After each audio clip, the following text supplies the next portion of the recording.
presenting by जय Ambe film Haripura. महिमा सुन करावियो ये मैया थारोड़ी दरबार दे दर्शन दुख मेट जे ये मैया आयो थारे द्वार। द्वार भाई द्वार।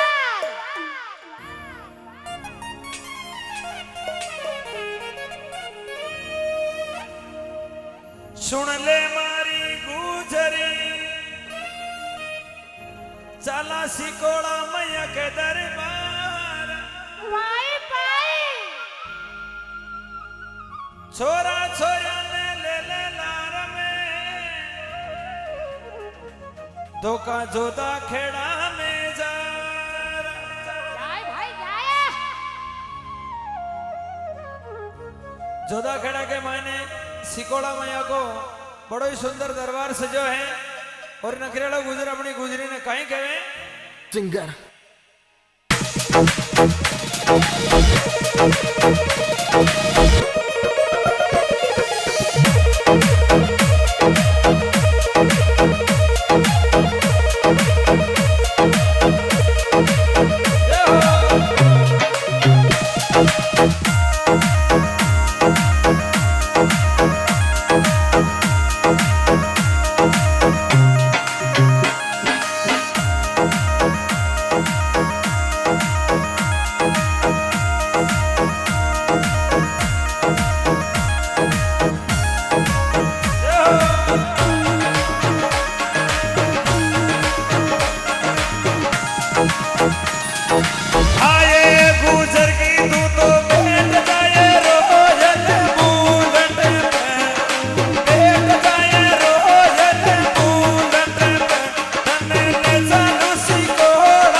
रुपए की प्रस्तुति प्रकाश जी चौहान बामणी वाले, उनकी तरफ से 101 रुपए की प्रस्तुति।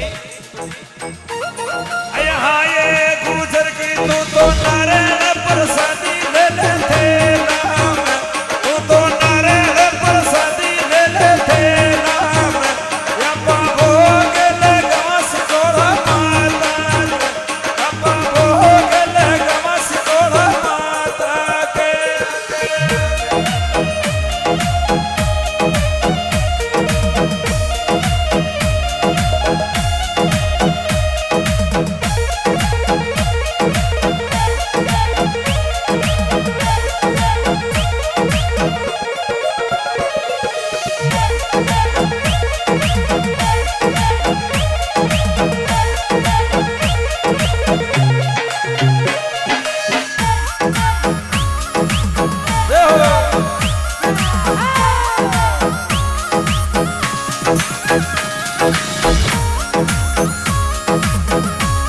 और बड़ा 101 रुपए की प्रस्तुति लाडू जी सूती जोधा खेड़ा वाले, बिल्कुल बेंगलोर में बैठे हैं और लाइव देख रहे हैं, उनकी तरफ से 101 रुपए की प्रस्तुति।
सत्तू जी पोसवाल उनकी तरफ से 501 रुपए की प्रस्तुति। सत्तू जी पोसवाल जोधा खेड़ा।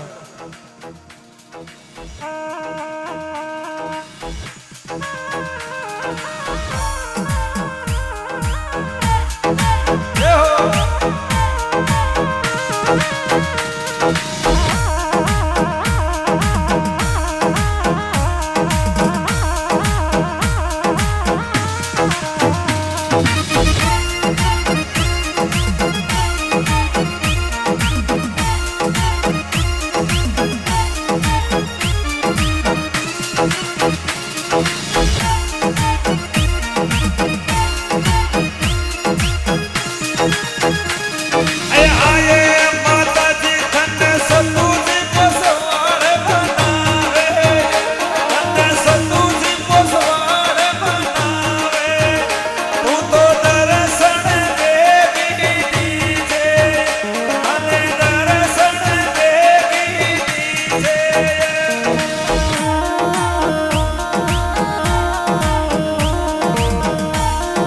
और बेटा बेटा 501 रुपए की प्रस्तुति प्रहलाद जी खारा जोधा खेड़ा उनकी तरफ से 501 रुपए की प्रस्तुति। और बिल्कुल बेटा बेटा सभी भक्तगण बिल्कुल सुस्ती फैला बैठ गया। बिल्कुल मनोरंजन के साथ बिल्कुल दोनों हाथ खड़ा करके बिल्कुल दोनों सीधा सीधा और मीठी मीठी तालियों के साथ आए गुजर के तो भेट गए रो जले गुजर तो भेट गए रो जले गुजर तन्ने ले चालू सी को रामाता तन्ने ले चालू जोड़ा खेड़ा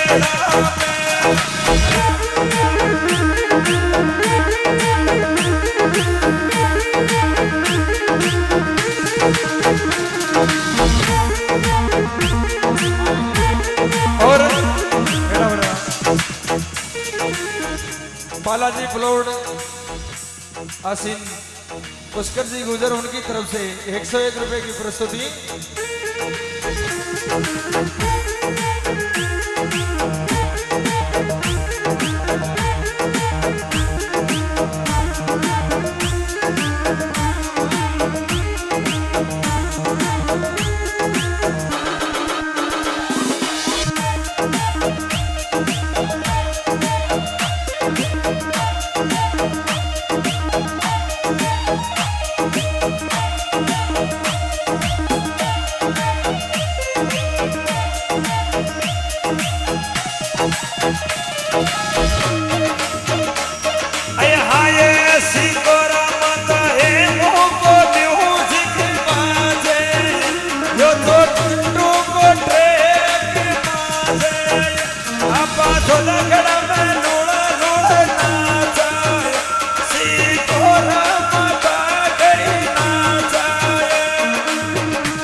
और 101 रुपए की प्रस्तुति पुष्कर जी की तरफ से 101 रुपए की प्रस्तुति और है।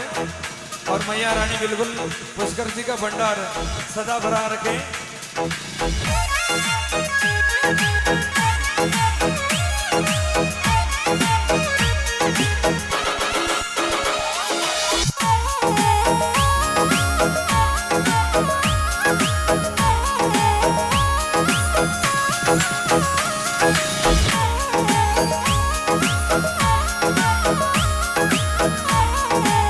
और बेटा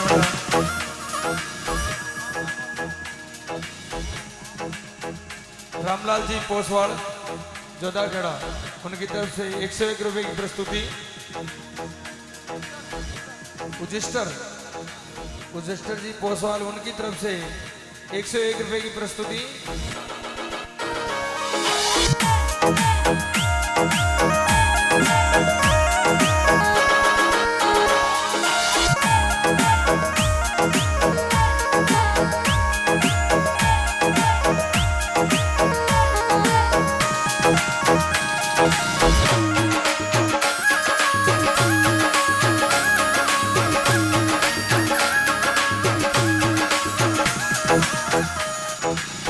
और बेटा बेटा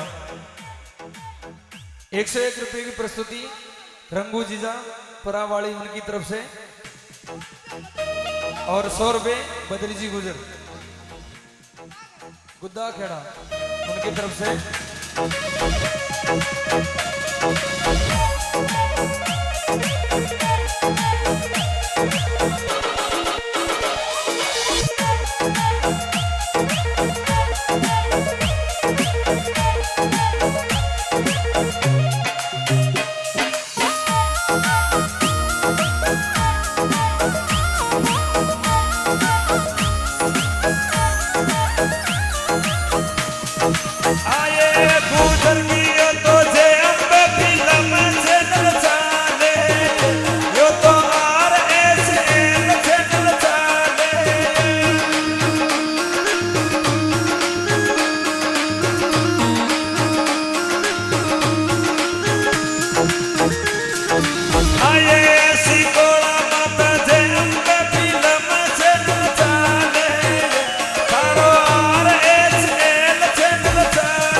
और बेटा बेटा 110 रुपए की प्रस्तुति भोमाजी चौहान हेली वाला वासा हेली वाला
जोरदार की जयकार बिल्कुल दोनों हाथ करा करके बोले सिकोड़ा मात की